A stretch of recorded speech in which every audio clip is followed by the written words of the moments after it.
Good morning. I'm introducing Dr. Scott Gorman. He's Director of Academics at the School of Advanced Military Studies. He holds a BS in Engineering from the United States Air Force Academy, a Master's in Russian History from Indiana University, a Master's from the School of Advanced Military Studies, and a PhD in International Relations from Johns Hopkins School of Advanced International Studies. Dr. Gorman's unpublished dissertation is entitled Seeking Clocks in the Clouds, Nonlinearity, and American Precision Air Power. He's a career pilot in the United States Air Force, and Dr. Gorman's last assignment before retiring was as colonel here as a Commandant and Dean, School of Advanced Air and Space Studies. Please help me in welcoming Dr. Scott Gorman.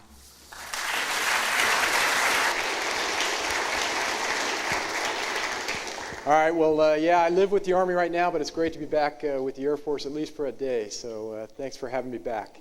What I'd like to do is talk to you all about the School of Advanced Military Studies and tell you about an opportunity that each of you have to come out and spend some time with the Army yourself. So why don't we start with a video first.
You know, ideas, we all know this. Ideas are far more important than technology or anything else. Always have been. Always have been. You can be ill-equipped, but if you're well led and led with intelligence, you're going to be far better off. There were a number of initiatives that General Depew, General Gorman, General Richardson, General Bono, other Army leaders pushed to the front in that period. There was a great change in our training doctrine, a great improvement in how we trained. There was a general sharpening up of the schools. There was the developing notion that there should be a second-year program, which came to be the School of Advanced Military Studies, and there were the doctrinal shifts. As you look back on 31 years, you go back to key points in time that made you who you are. And the School of Advanced Military Studies did exactly that because it made me a more effective leader. It made me understand that for the majority of my career, I may be working as a staff officer, but I'm not a staff officer. I'm a leader first. It made me become more competent in my craft, so I became an expert on doctrine and how we utilize doctrine. It made me a better teammate because as I've gone out in the Army, I found myself building teams everywhere I go. And the easy leadership and the easy building teams is when you have a ceremony and you're kind of in charge of an organization. But for the majority of your career, we don't do that. We are leaders that work on staffs that have to build ad hoc teams together relatively quickly to solve problems for our organizations. And it really helped me do that. Over time, in conjunction with the intellectual portion that we do a series of exercises so that when they leave, they understand not only the practical application of how to plan, how to build options, courses of action for a division and corps commander, but they also understand the theoretical grounding. We focus on building effective operational planners. Everywhere we turned to the tactical and operational and strategic organizations, there was a SAMS planner who understood intuitively what we were after in terms of ends, ways, and means, and That made an enormous difference, I think, in the quality of that operation.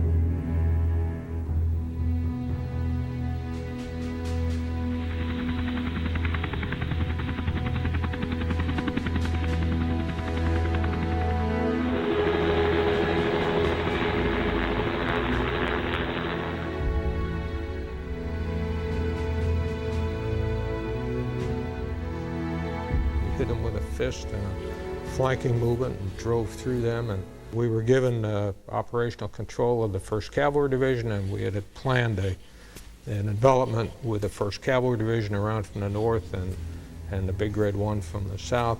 We had not only recent graduates who were planners, but we had those who had gone on and had become commanders.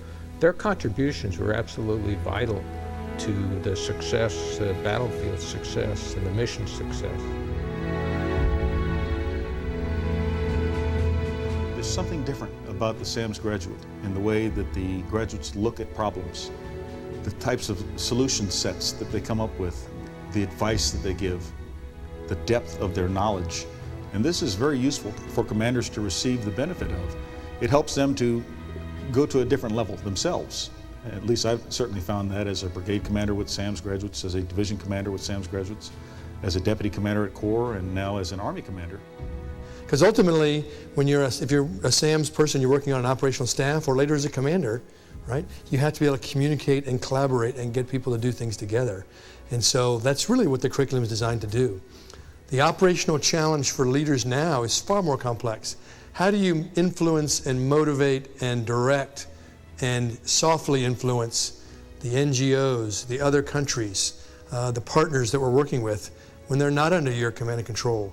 But as an operational planner, you have to bring all that to fruition. That's really where SAMS makes a difference. It's truly a leadership school. Last number of decades, if you look at all the operations we've done, whether it's Desert Storm, Panama, the Balkans, Operation Iraqi Freedom, Enduring Freedom, it has always been the SAMS graduates that have been able to think through the problem, conceptualize it, come up with a plan, and then synchronize it. So none of these large-scale operations were done without really the center of gravity being the work done by SAMS graduates. Well, I think the SAMS education was very beneficial to me because it was one of the things that has really inspired me to continue to grow and learn. And no matter how much you know, there's more you can learn and more you can know about what you're doing. And that's really critical in today's environment, which is very, very complex. And just that desire to continue to grow and learn and become more knowledgeable about what you're doing is important no matter where you are.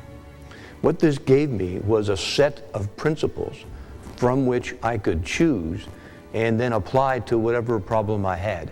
If I could use a golfing analogy, when I go golfing, I don't take one club. And what SAMS gave me is many intellectual clubs from which I could choose to solve the problems that no one could have anticipated that I or anyone else would have faced. And they're great leaders first. That's the key attribute. And when they come in, I expect them to be leaders within the division staff or the Corps staff, right? And they're not, just because you go to SAMS doesn't mean you're better. It just means you have this unique skill and you look at things a little bit differently. But really what you have to be when you come to a division or a Corps or you go to a planning job like that is you got to be a leader first. A leader that is competent in his craft and he's a great teammate and he can build teams to solve problems.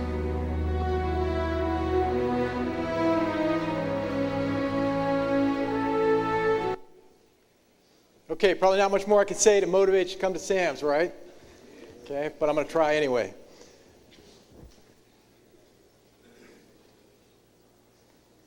Way down my slide.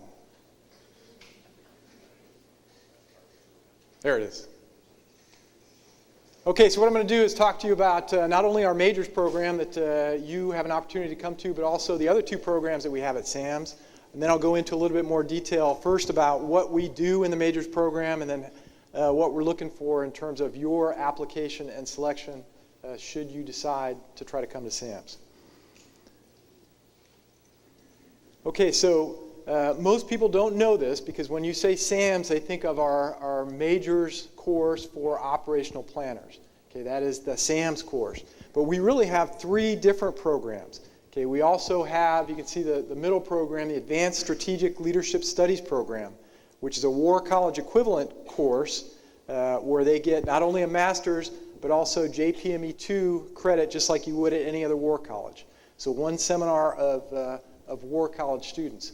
Those Army officers who go through that program stay and become our seminar leaders for the majors course. So they stay for a second year as well. Our third program is the Advanced Strategic Planning and Policy Program, ASP3.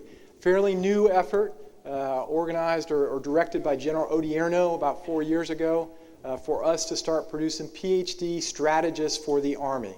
Okay, so in this program, you're selected, you go out to civilian university, you'll come back to us for some PME, and then once you finish your dissertation and have a PhD, you go out and serve as a strategist or a strategic planner in the Army. So we have a PhD program as well. Okay, and then finally, again, our best known program, AMSP, is actually a 3-year program. And here's the good news. You guys are in the first year of AMSP, okay, because to enter AMSP or SAMS, you have to be a staff college graduate. Okay, so you're already in the first year. Okay, the second year you come to us, and we give you a year-long rigorous education. Then the third year, you go to a utilization assignment where you either serve as a planner, a strategist, or some job related to what you've done at SAMS. Okay, so 3-year program. Okay, here specifically is what we're trying to achieve when you go through the year of education with us at SAMS. So if you see the list of characteristics, okay, those are our student outcomes. That's what we're trying to produce, those things in you, those characteristics that we want you to have. So the obvious things, critical and creative thinkers, knowledgeable in theory and doctrine, okay, those kinds of things, problem solvers, can communicate, not only come up with ideas, but can communicate those ideas, both orally, graphically, in writing, etc. Okay? Probably less obvious is this idea of creating leaders, because like General Grigsby said, SAMS is more than just a planner school.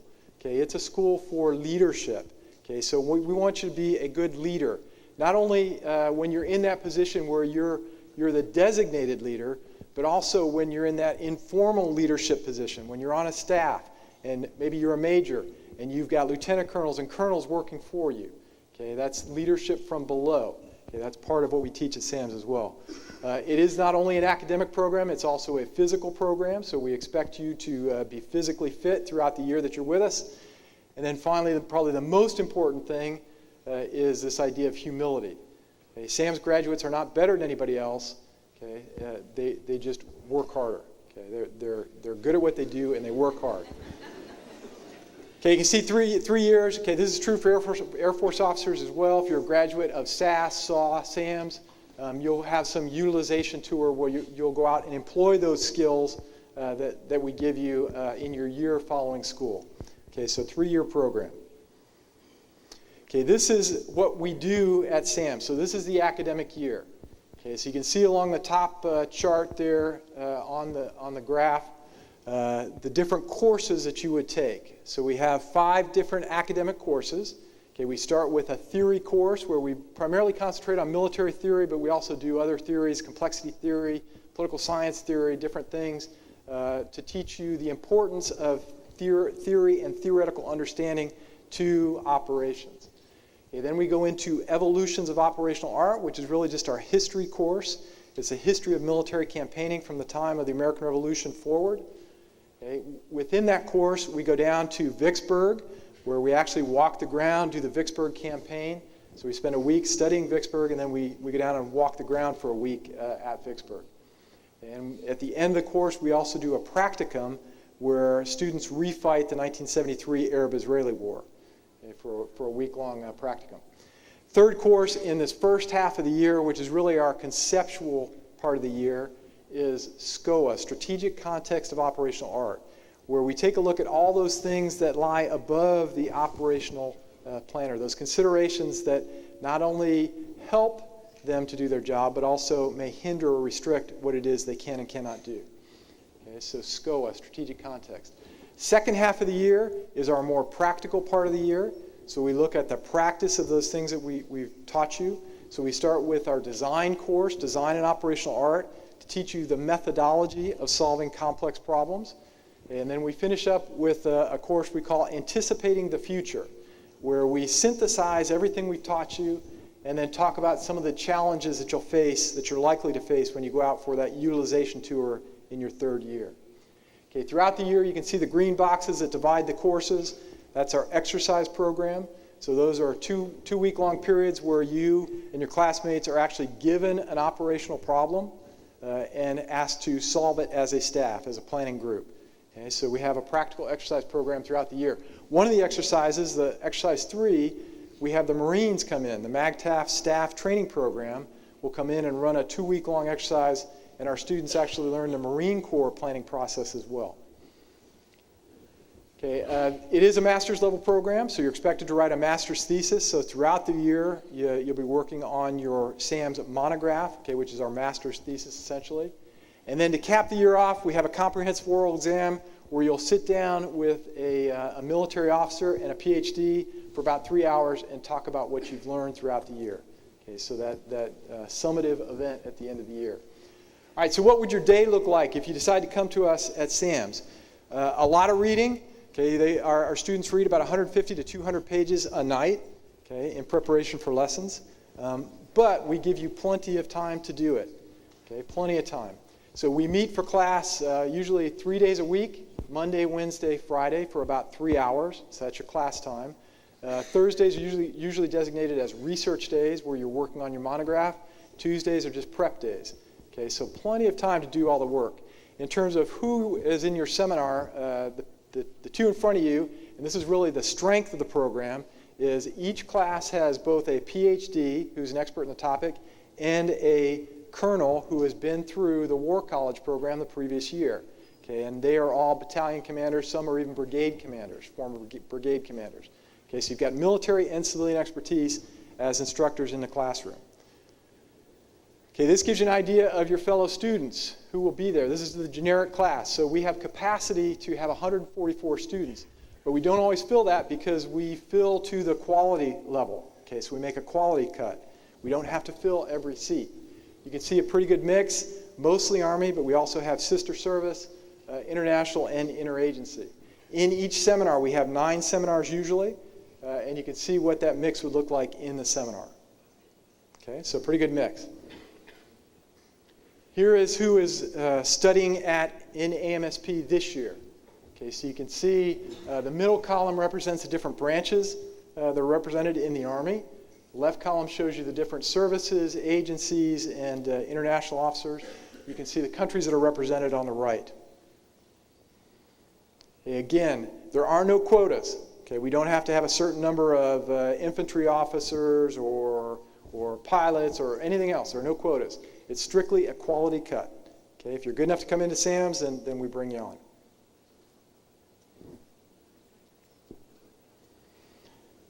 Okay, so here's what we're looking for.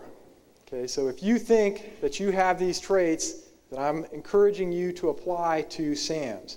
Okay, and even if you don't apply to SAMS, I'm encouraging you to apply to one of the advanced study group schools. I know Colonel Sinclair, whether you remember it or not, told you that all the advanced study group schools are equally good. Okay, so whether it's SAS, SAW, SAMS, JAWS, okay, if you're thinking about doing something like this next year, then apply to one or more of these schools. Okay, so you can see that we're looking not only for thinkers, okay, but we're also looking for people who play well with others, okay, good teammates, and good leaders. Okay, somebody who's physically fit, because being physically fit is important not only for typical jobs you'd think about out in the field, but as a staff officer working long hours, okay, you also need to have the stamina to be able to do that. Okay, so ultimately, we're looking for a well-rounded individual. Okay, not somebody who's just very book smart, somebody who is well-rounded.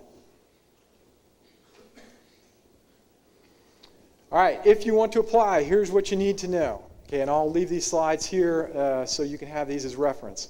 So first, there's an application packet that you will submit online, okay, and by email. And those are all the things that we include in your application packet. So your standard records brief or Air Force equivalent, OERs, different You fill out a personal goals worksheet that basically says, this is why I want to come to SAMS. Okay?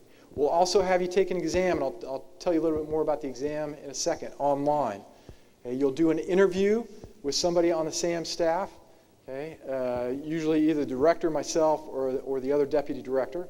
And we'll do that by VTC. Okay? And you'll also be expected to submit civilian educational transcripts, supervisor evaluation, and your PT scores. Okay? So again, the well-rounded individual is what we're looking for. What we do with that information then is it goes to a formal board that's made up of 3 PhDs and 3 colonels. They essentially provide an order of merit list, and then we draw the quality cut and go from there. Okay? All right, so that's what you do to apply. Here's the timeline. Most important date for you is that 6 September, not later than 6 September, so fairly quickly, okay?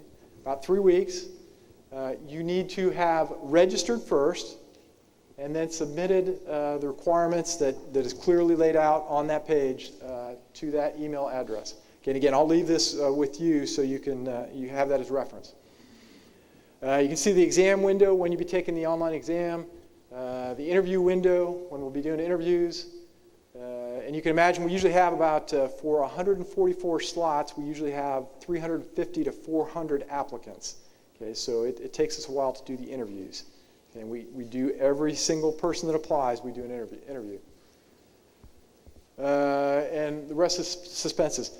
Bottom line, about the first or second week in December, you'll find out if you made the cut and are accepted to SAMS. Okay, so that's the timeline. And that's not what I wanted. There we go. Okay, so anticipating your questions before I open it up for questions. The first question is always going to be, okay, well, what's on the exam? Well, here's what's on the exam.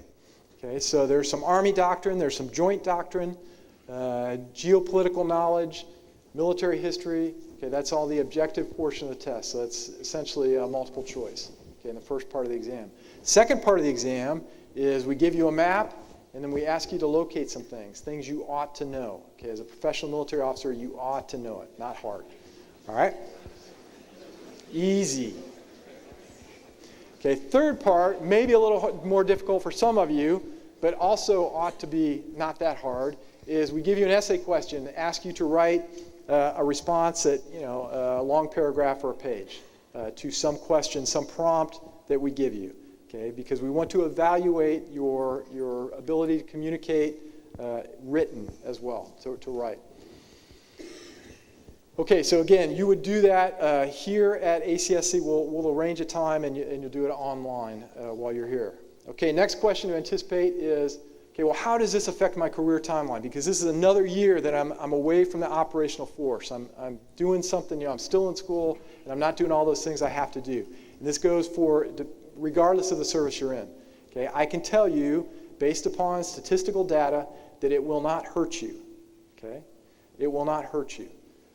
Because what you get from your year of additional advanced education makes up for those things that you may not get because you're still in school. Okay, it's well worth the effort, well worth the time. These are just promotion rates, and again, I don't put this up to say that SAMS grads are promoted or that you should go to SAMS in order to get promoted. It's just to show that it won't hurt you. Okay, it won't hurt you. All right, now open it up for questions. Does anybody have any questions? I hear you guys are infamous for not asking questions. Oh, come on, that's a direct challenge. Somebody's got to take it.